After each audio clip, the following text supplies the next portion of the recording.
Ever felt like your fear was holding you back? Join me as I share how I went from being too scared to speak in an ESL class to confidently leading workshops and inspiring others. Dive into my journey of transformation and see how stepping out of your comfort zone can open up a world of possibilities. Have you ever surprised yourself by doing something you never thought possible? Let's talk about it. Hey friend! So, here's a little story for you. When I moved to Toronto back in grade 4, I started off in an ESL class. Yup, English as a second language. It was a whole new world for me. Ever been the new kid on the block? It's a mix of exciting and scary, right? So stick around to hear how this journey unfolded. Let's rewind to my school days in Hong Kong. Imagine every single class starting with our teacher sharing a sentence in Chinese and all of us kids echoing it all together. It's like a little chorus every single time. Homework was just as straightforward yet challenging.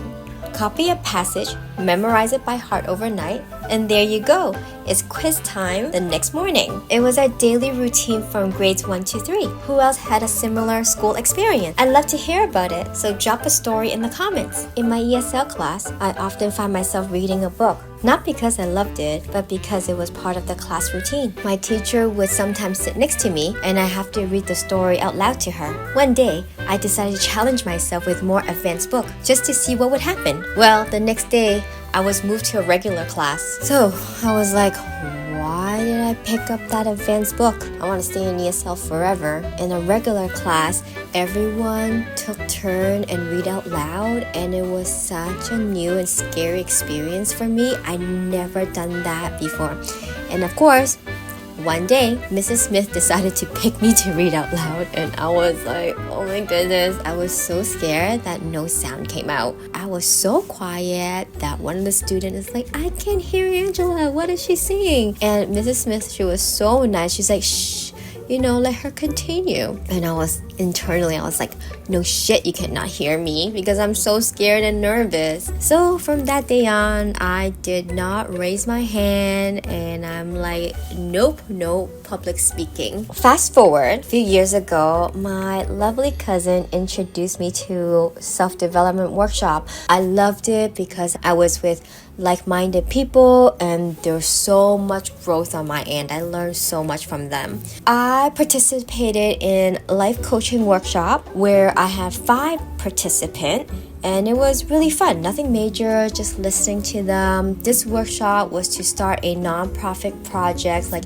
basketball day for the kids or gathering food for the food bank. So every week before our workshop kickoff, we huddle up and chat about the day's topic. It's like setting the vibe for the session, We get into what we're going to learn and explore that week. It's pretty cool how just talking about it made everything feel so real and exciting. In our coaching circle, we'd all get into a discussion for the week's lesson. And then out of nowhere, the instructor would ask us, okay, who wants to read this out loud?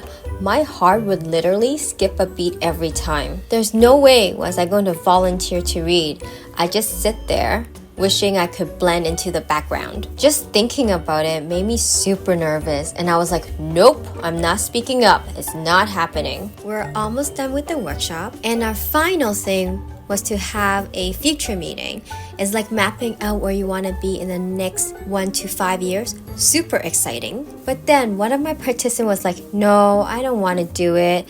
And I'm sitting here totally confused, like, wait, what? Why wouldn't you want to plan your future? It honestly left me kind of feeling sad and a bit heartbroken too. There I was in our coaching circle, and I actually raised my hand to read this piece about supporting each other. But as I was reading, I just started crying because I couldn't understand why my participant didn't want to plan her future. It hit me hard. The instructor then dropped this question on me. Are you committed or just attached to the outcome? And there I am, tears running, sniffling, and I'm like, both? But she said no, you can't be both, so I guess I was attached to the outcome. After the coaching circle, I went to my 5 participant and the rest of the class. As the session was about to end for the night, I sat with my participant and asked her if I could talk to her. So, I pulled my chair in front of hers and looked her in her eyes. My binder was on my lap. It made me feel safe, so I decided to remove my binder from my lap and onto the floor. I looked at her in her eyes and said, I would love to have a futures meeting with you and I will come to you. You can name the date and time and I will be there. I said the rest of the group finished their meeting with me and I want you to have a future.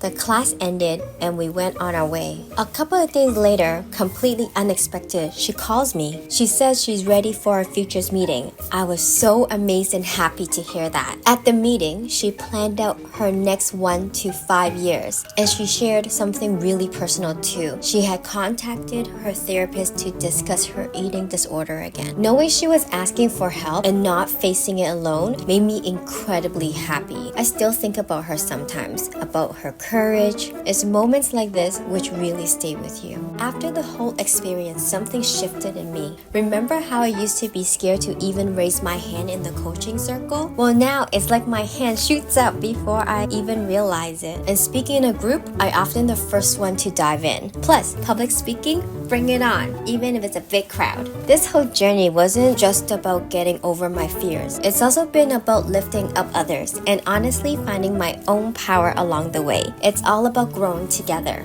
You know what's funny about breakthroughs? They kind of sneak up on you when you least expect it. It's not like I wake up and go, okay, today's the day I'm gonna conquer my fears of speaking in a group. It's more like these moments just happen, catching me off guard, and suddenly I realize I'm doing things I never thought I could. You know, I figured out something pretty cool. Just by being open to new opportunities, things start changing before you even realize it. It's in those spontaneous, totally unexpected moments that I find myself overcoming those fears. It's all about going with the flow and seeing where it takes you. What big lesson did I take away from all this? Well, it's that when you shift your focus from just yourself to helping others, something amazing happens. That's where the real courage kicks in, pushing you right out of your comfort zone. It's been a game changer for me, realizing it's not all about me, but about what we can do for each other. That's the kind of stuff that really makes a difference. As I reflect on these life-changing experiences, stepping out of my comfort zone and finding the courage for others, it makes me think about the stories of those around me.